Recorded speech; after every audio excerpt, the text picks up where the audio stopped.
Olá, alunos, eu sou a professora Érica e nós iremos iniciar a nossa aula sobre o ondulatório. Nessa primeira aula, nós teremos uma introdução inicial sobre o assunto.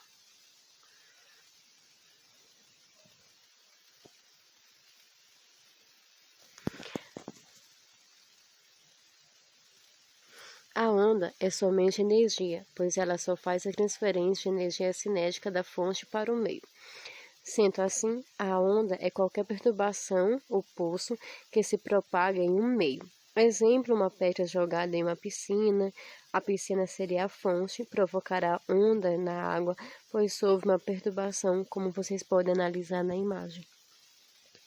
Vamos supor que uma pessoa segure uma das extremidades de uma corda e que essa pessoa passe a fazer movimentos para cima e para baixo com sua mão, como vocês podem ver na figura. Os movimentos da mão da pessoa irão provocar uma sucessão de ondas senoidais, que passarão pela corda com velocidade de intensidade V, conforme a ilustração abaixo. A velocidade de uma onda pode, portanto, ser calculada com a seguinte fórmula. Nós temos aqui que a velocidade é igual à distância percorrida, ΔS, dividido pelo ΔT, que é um intervalo de tempo. Sendo assim, a velocidade de uma onda será o comprimento de uma onda sonora ou uma onda eletromagnética dividido pelo período da onda, que é representado pela letra T maiúsculo. O intervalo de tempo que é necessário para que um ponto vibrante percorra um ciclo completo é chamado de período. Como vocês podem estar analisando na ilustração, nós temos que a amplitude, o período em uma alternação positiva e uma alternação negativa de 1 segundo, e nós temos o eixo do tempo. O número de ciclos feito por um ponto vibrante na unidade de tempo é chamado de frequência, como vocês podem estar analisando pela reta que nós temos aqui. Nós temos as ondas periódicas. Nós temos também a equação da frequência e período. A equação da frequência e período é dada por F de frequência, vai ser igual a 1 dividido pelo período, por T. A frequência sempre será em Hertz e o período em tempo, dado por segundo. Uma revolução ou execução por segundo corresponde assim a 1 Hertz. A amplitude é a distância de uma crista ou um vale ao nível de equilíbrio. Como vocês podem estar vendo, aqui nós temos o eixo Y, e a amplitude é essa distância da crista ou vale até o nível de equilíbrio dado pelo eixo das abscissas. A intensidade do som ela está relacionada com a amplitude da onda sonora. Quanto maior a amplitude da onda sonora, maior a intensidade do som. Em relação a baixa e alta frequência, nós temos que o som alto é uma maior frequência, ao contrário de um som baixo ou grave.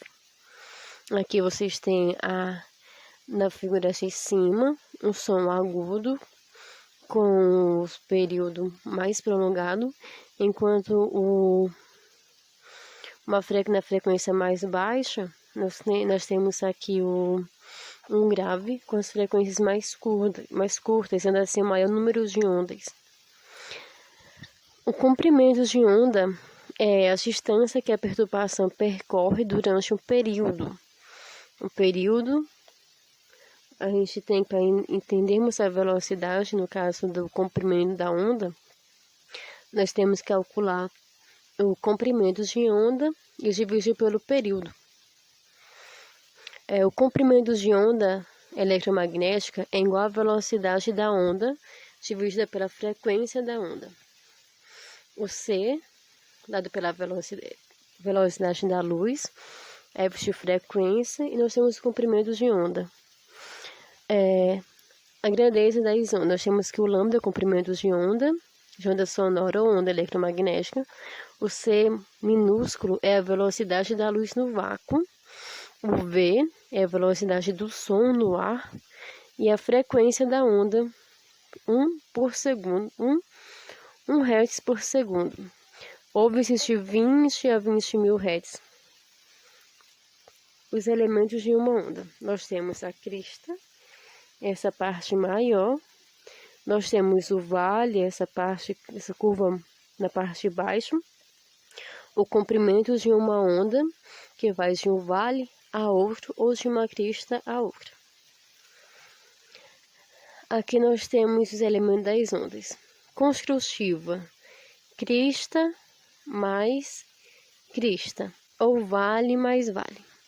Nós temos aqui o A e o R igual a 1 mais A2. Destrutiva, um exemplo de ondas construtiva, nós temos o quê?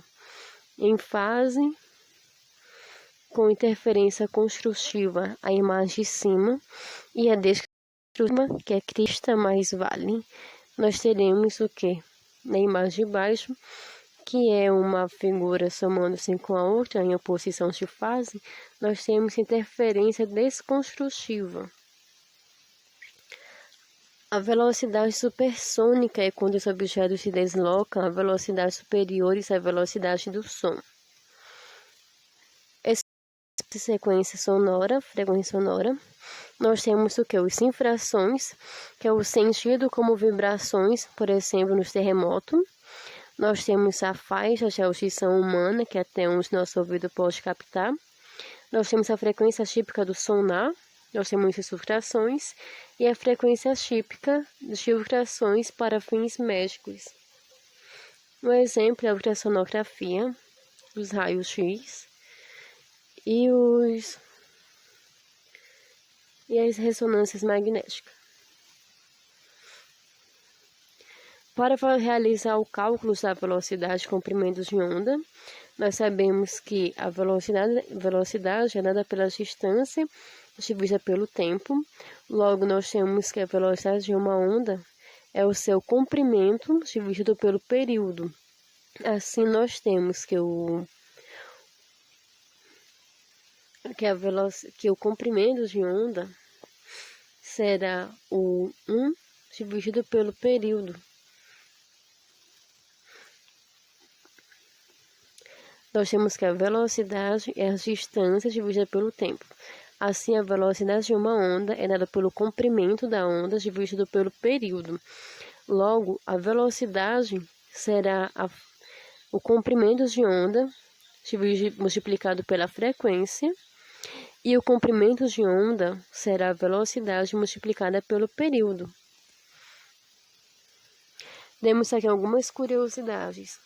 Depois que a onda é emitida, o seu período e a sua frequência não mudam mais. A velocidade de uma onda só depende do meio onde ela está se propagando. A luz é mais rápida em meios menos densos, já o som propaga-se mais rapidamente em meios mais densos. Raios gama são emitidos por materiais radioativos e usados nos tratamentos do câncer e de muitas outras doenças da pele. Os raios X, eles ajudam os médicos a tratar e a diagnosticar doenças. Raios ultravioleta são usados como desinfetantes e os raios infravermelhos são emitidos por corpos aquecidos e usados para secar pinturas. E as ondas de rádio são usadas pelas emissoras de rádio e televisão.